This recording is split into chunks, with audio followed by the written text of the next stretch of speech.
Hello, Julie. How are you, Christine? Good to see you again. And we have a lot of things to talk about. And it's February the 22nd, 2023. A lot has happened with my being in the hospital and that.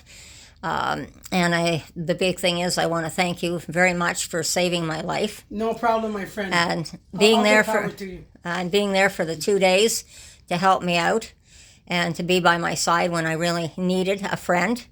And you showed what a good friend you are, definitely.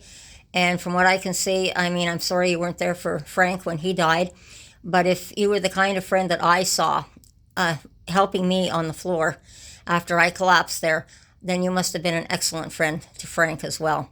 Yes, And I was. Yes, I was. 100%. And so I'd like to continue with that we had quite the time here. The other party, as you know, I on the video I explained that you didn't want to impose on me, but because of what happened at the Shepherds, they were apparently taking your check, and as they do, and you were paying them, but they'd also banned you from the Shepherds. So what were you paying for? The breakfast that you took?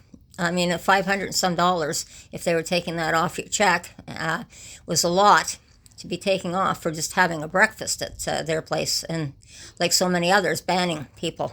Yeah, for no reason. Yeah, and abusing me mentally a lot. Yeah.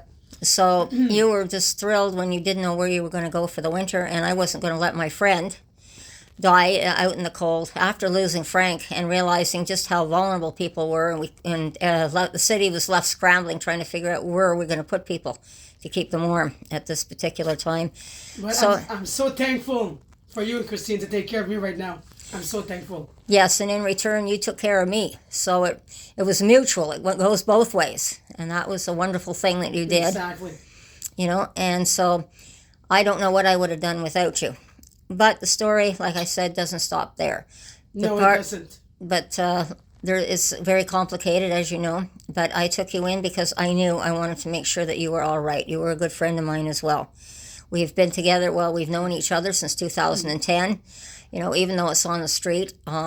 This incident has brought us even closer together, as Big time. You know. Big time. Yeah, yes, it did.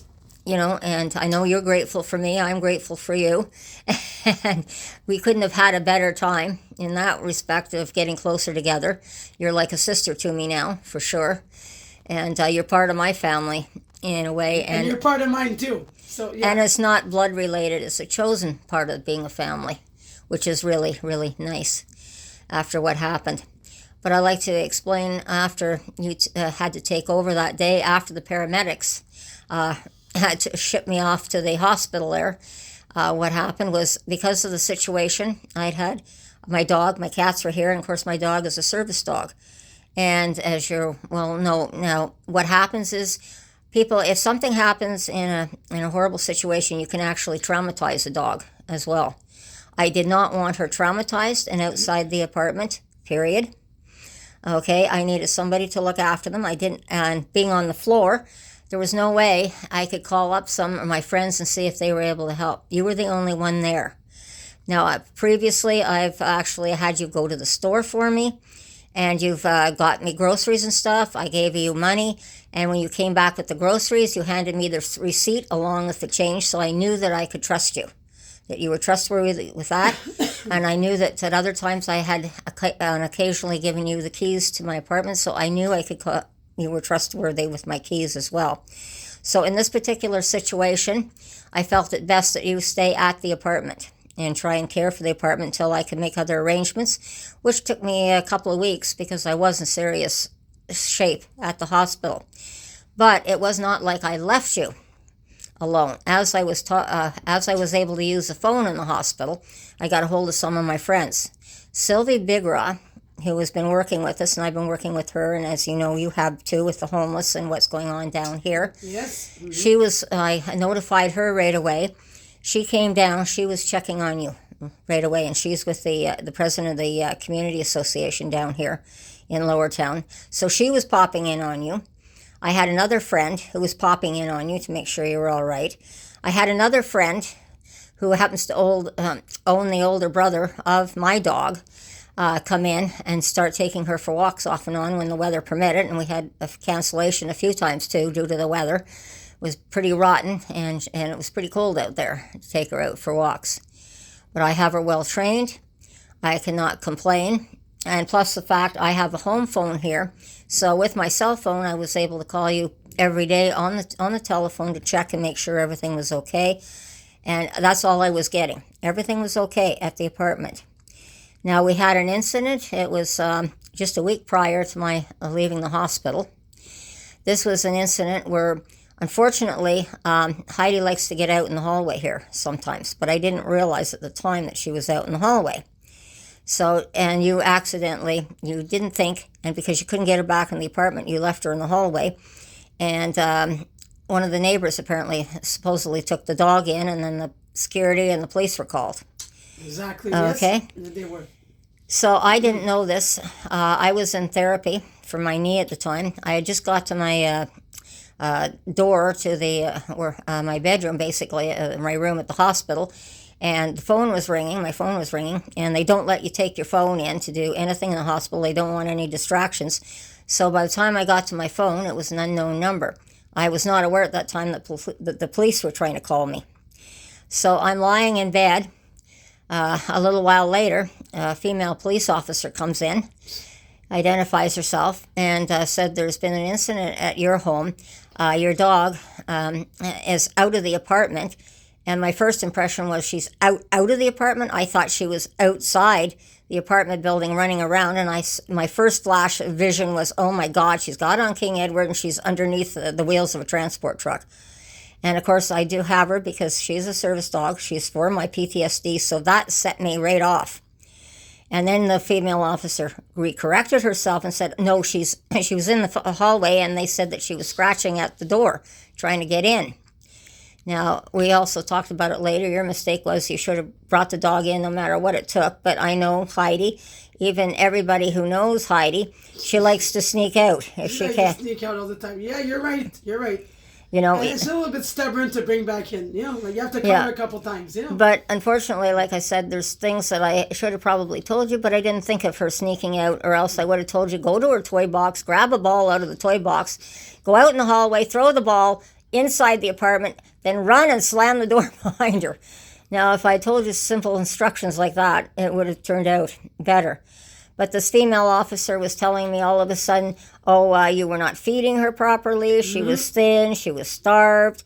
You were just leaving milk bones. That's all she saw in the bowl. And I'm going, what? This does not sound like what my friends are saying here. Not at all. They're telling me everything's okay at the hospital. Yeah. And I'm in a panic. I don't know what to do. All of a sudden, I've got the keys. The officer put the keys right down there. And I heard that they kicked you out as well. And exactly.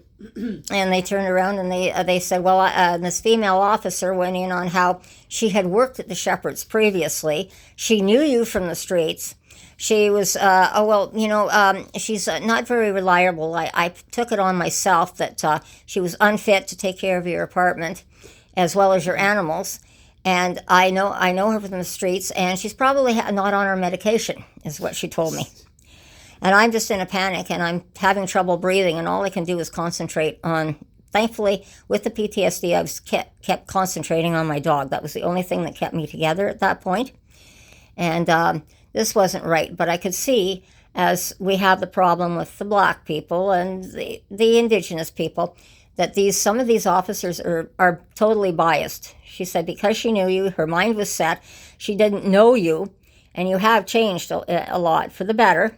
You're still making some mistakes. Yes, I am, but less from before. Yeah. Yes, and even then you accept constructive criticism. Yes, I do. And I had also planned to have you being my caregiver as well when I got home. Thank you. I appreciate it. And I'm going to continue helping you, Christine, until the end. When I got home. So I would be there to supervise. Unfortunately, I was so sick, I did not think I was going to be there for about 6.5 weeks in the hospital with this thing. So here you are. Everything's going great till the very last week.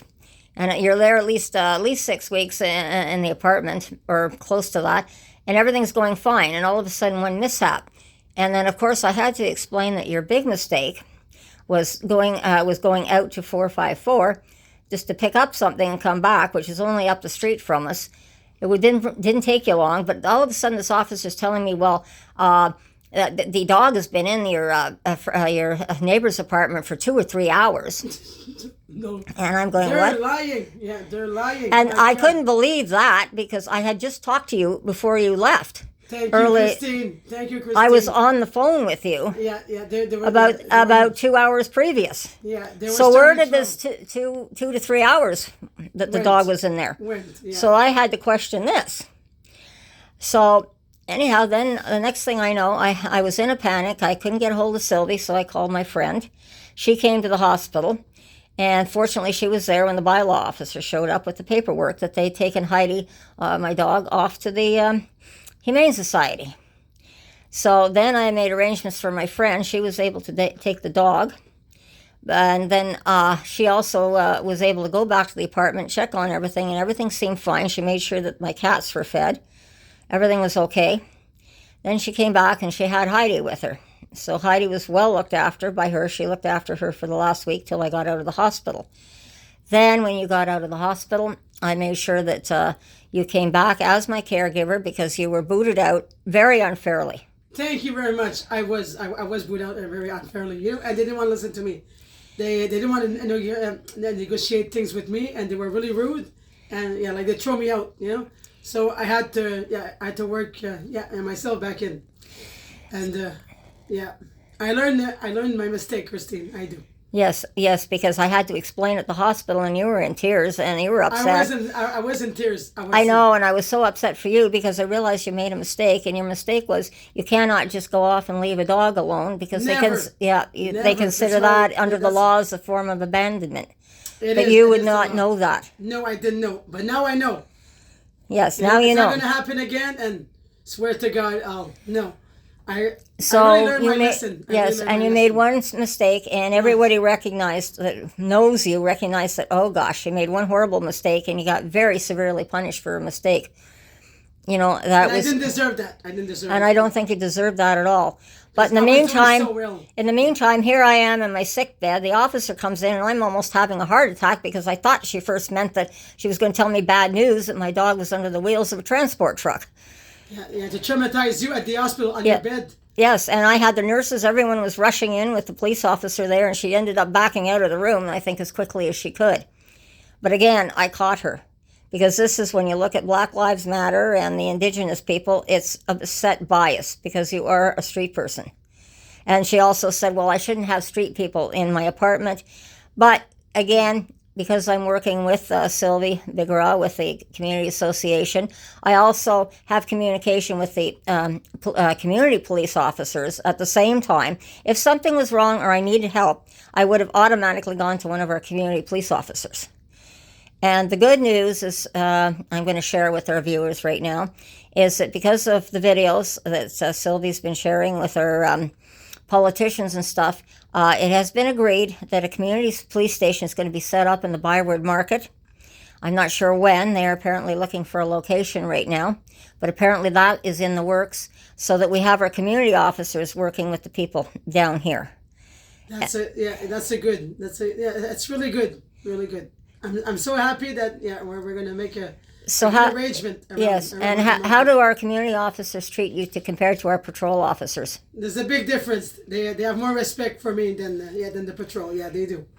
Yes, They take time to understand you. They take time to negotiate things with you.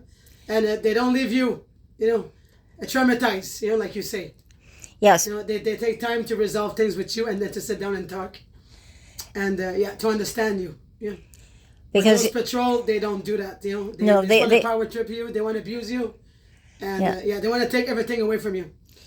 Yes, and there's definitely a big disconnect between the patrol officers. Exactly, a big disconnection. Yes, you're right. And I have many stories that I can also tell about what's going on with community policing, which years ago with my one of my first husband being a police officer, how we did that kind of connection with community policing. It wasn't called community policing back then, but the best officers were those who could negotiate situations.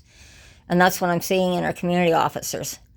But it's a lot easier if we have a community police station that we can go in and talk to an officer that we have a problem. So there's a lot more I can actually say about the community police officer, but we're just thrilled that we're going to get a community police station down here and have our community officers walking around. And it's time for a big change, and to be there for the people. And I'm not for the homeless, yeah. not discriminating nobody, and to be there for them.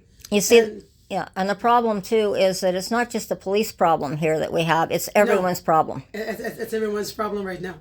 And all the politicians and all of us have to roll up our sleeves and come up with better ways of doing things. Exactly.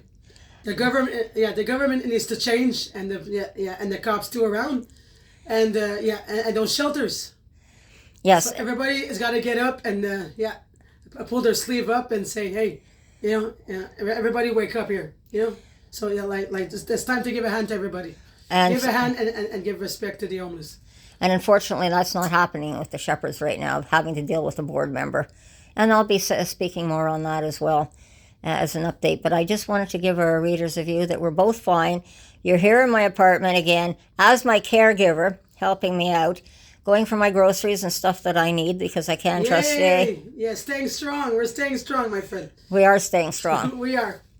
Okay, so that these police officers came in, and like I said, even with the situation we had with the other person in here that we had to kick out, if I had a serious problem, if I'd been able to get up off the floor, I would have gone and talked to one of our community officers to help deal with this dispute because it was so complicated. And it would not have been a patrol officer at all. So I have my ways of doing things too. Same here. Okay, so I really appreciate you talking to me today. Thank you, Christine. And a brief update, and I just want everyone to know that we're okay. That we're we're back on our feet again, and we're being strong together. We're being strong together, and like I said, I'm recuperating quite nicely at home, which is really good. So, and Julie's helping me recuperate at home. Okay. Well, thanks for everything. Have a great night. And again, this bad experience has put us even closer together. Yes, and kept me really. Yes, I am closer now. And who would have known in 2010, a chance meeting at a shelter, how far this would go, and it would end up with you saving my life. And again, I cannot thank you enough for that. And I'm going to end that video here. Thank you, and God bless you, Christine. All the best. Okay. Have a good night. Okay, you too. Bye-bye. Bye-bye.